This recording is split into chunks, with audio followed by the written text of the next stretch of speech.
Ya, Amar Zoni dan 4 warga binaan lainnya sudah dipindahkan jam sekitar pukul 23.55, berarti masih sekitar di pukul 8. Pastinya prosesnya sebelumnya, di mana bersama dengan pengawalan kejaksaan dari kejaksaan sendiri, Kejaksaan Jakarta Pusat ya, Kejaksaan Negeri Kejaksaan apa?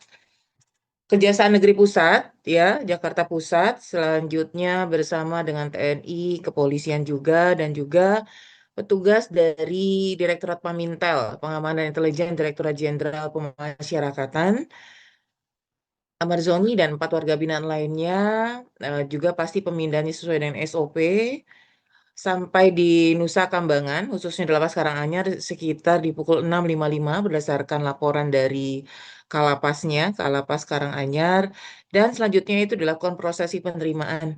Administrasinya antara lain adalah eh, pengecekan berkas, kesehatan, dan juga tes urin. Untuk warga binaan tersebut selanjutnya ditempatkan sesuai dengan peraturan yang sudah ditetapkan. Seperti yang saya sampaikan juga adalah dasarnya adalah surat izin dari Direktur Jenderal Pemasyarakatan yang dikeluarkan sebelumnya berdasarkan permohonan dari Kejaksaan Negeri Jakarta Pusat untuk pelaksanaan sidang. Sidang sudah selesai, sudah putus juga.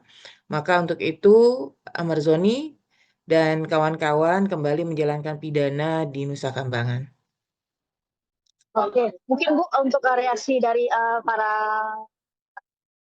yang bersangkutan mungkin Amar dan teman-teman di sini seperti apa Bu? Karena kan memang dari awal dari Amar sendiri kan menolak untuk dipindahkan sampai bersurat kepada Dijenpas sendiri. Mungkin seperti apa? Ya, seperti saya sampaikan sebelumnya ya Mbak ya, bahwa hak untuk menolak itu disilahkan artinya, tapi kan dari Direktorat Jenderal Pemasyarakatan sendiri tetap berpegang teguh atau berdasarkan putusan surat izin dari Direktur Jenderal Pemasyarakatan bahwa setelah selesai menjalani persidangan, kembali lagi menjalani pidana di Nusa Kambangan. Dan itu sudah dilakukan. Dari Kejaksaan Negeri juga sudah mengembalikan setelah proses dari persidangan, mengembalikan lagi Amar Zoni dan rekan-rekannya kembali menjalani pidana di Nusa Kambangan, khususnya Lapas Karanganyar.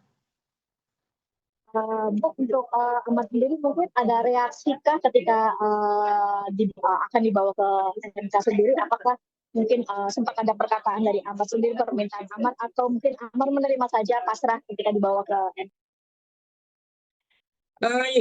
Pelaksanaannya berjalan lancar, semuanya menjalani sesuai dengan aturan. Saya rasa juga Amar juga warga negara yang pasti tahu aturannya seperti apa.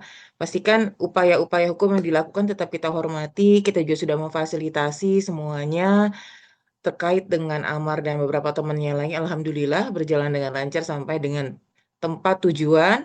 Diperiksa kesehatannya juga, kondisi kesehatan juga baik. Sampai di lapas Karanganyar sekitar pukul 6.55 waktu Indonesia Barat di tanggal 9-nya atau pagi tadi.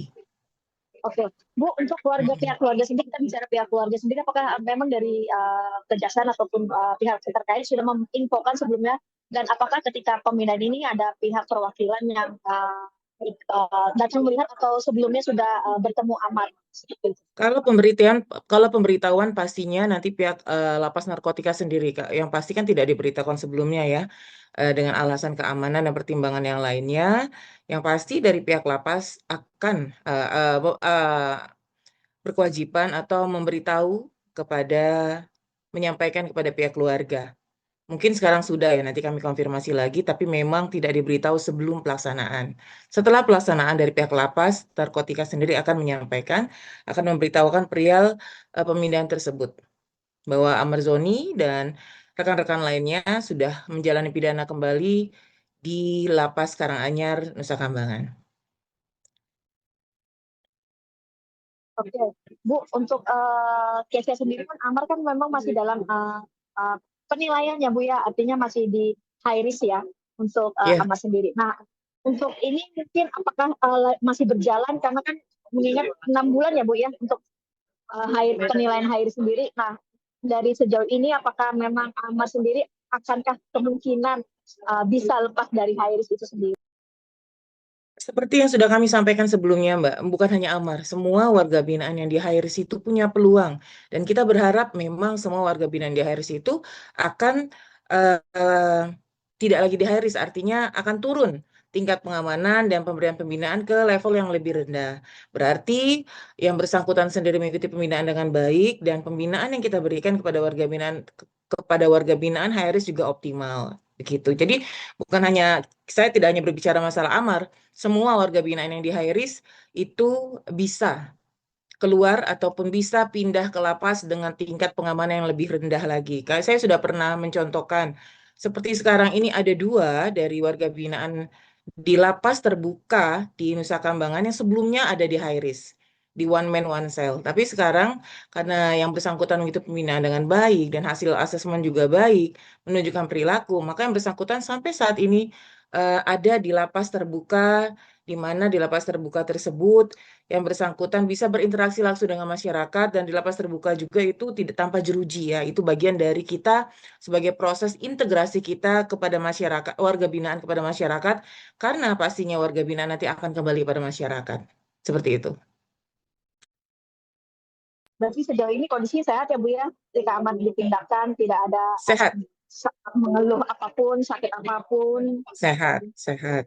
Iya, sehat Mbak, karena yang tadi saya sampaikan sudah ada pemeriksaan kesehatan, tes urin pun semuanya negatif. Dan bisa kami sampaikan selama menjalani pidana sebelumnya juga di Lapas Narkotika Jakarta mengikuti aturan dengan baik. Masuk kategori seperti itu. Mungkin ada yang lain yang mau tanya lagi tambahan, teman. Bu, Iya, kan dosa di Nusa Kambangan sendiri kan kalau di Jakarta kan keluarga masih bisa untuk jenguk. Nah, di Nusa Kambangan sendiri untuk melihat Amar, keadaan Amar, seperti apa sih Bu? Karena statusnya high risk, semua warga binaan high risk pasti satu diberikan hak untuk dikunjungi oleh keluarga, tapi dikunjunginya pastinya sesuai dengan aturan di lapas high risk, yaitu tidak bisa tatap muka langsung, secara virtual, ya, secara virtual dan yang berhak untuk berkomunikasi itu adalah keluarga inti. Keluarga inti itu siapa? Istri, anak kandung, saudara kandung, orang tua, itu yang diberikan hak. Jadi akan diberikan hak itu sepenuhnya terkait dengan berkomunikasi dengan keluarga. Pastinya mengikuti aturan-aturan yang berlaku di lapas Hairis Nusa Kambangan atau Karanganyar. Gitu. Bu untuk keluarga sendiri diberi waktu bisa berkomunikasi itu seminggu berapa kali sih Bu? Paling tidak seminggu sekali, Mbak. Sekali lagi, tapi memang itu berdasarkan pertimbangan dari pihak lapas sendiri. Sebisa mungkin hak-hak itu diberikan karena itu bagian dari pembinaan kepada warga binaan. Karena kita berharap dengan komunikasi yang baik dengan keluarga diharapkan menjadi salah satu motivasi kepada warga binaan khususnya dalam hal ini yang ditanyakan adalah Amarzoni menjadi motivasi bersemangat untuk warga binaan Amarzoni dan warga binaan lain untuk eh, mengikuti pembinaan, mengikuti aturan yang berlaku sampai dengan ya tadi diharapkan kan memang keluar ya dari situ sampai nanti bebasnya kita harapan kita ada tidak mengulangi lagi tindak pidana yang sama ataupun tindak pidana yang lain. Gitu, Mbak. Bu, kan prosesnya Amar sendiri kan masih berjalan nih. Apakah nanti jika diperlukan lagi untuk Amar hadir di persidangan atau dengan yang lainnya, itu akan bisa balik lagi nggak sih Amar ke Jakarta atau menghabiskan waktunya tahanannya di Nusa Kambangan? Ini, Mbak. Kan pengeluaran Amarzoni sementara kemarin penempatan di Lapas Narkotika Jakarta kan memang ada surat permohonan dari kejaksaan dan disambut oleh Pak Dirjen ada surat keputusan. Berarti kalau memang semuanya sesuai dengan aturan dan memang harus kita memfasilitasi itu, pasti di pihak kami akan memfasilitasi. Kita berikan yang terbaik untuk semuanya. Karena kita berharap hasil yang diberikan pun yang terbaik, baik warga binaan maupun institusi kita dan penegak hukum lainnya, gitu. Ah. Bang Mm-mm. Amar itu Gimana, bukan Mbak? ingin mengajukan banding ya Bu ya? Itu gimana Bu? Jadi atau tidak sih? Kalau banding kan kemarin pengacaranya sendiri udah menyampaikan tidak ada upaya banding, mungkin PK kali, peninjauan kembali. Kalau peninjauan kembali itu bisa dilakukan sambil dia menjalankan pidana, gitu. Itu. Nah, ini kan peninjauan kembali tetap berproses yang tadi disampaikan oleh pengacaranya ya kemarin ya. Ganti kan pengacaranya kalau nggak salah. Saya juga lihat dia di medsos gitu kan. Ya berjalan aja, nggak apa-apa. Warga binaan nggak hanya Amar Zoni, banyak juga beberapa warga binaan kita yang memang mengajukan peninjauan kembali atau PK gitu loh. Gimana Mbak? Udah? Berarti Baik, Bu. Amar ketika Mm-mm. ajukan PK tetap stay di MK ya Bu ya, Ya, dan segala iya. prosesnya dan segala Prosesnya tetap pihak berjalan kok. diwakilkan oleh kuasa hukum. Yes, betul, betul.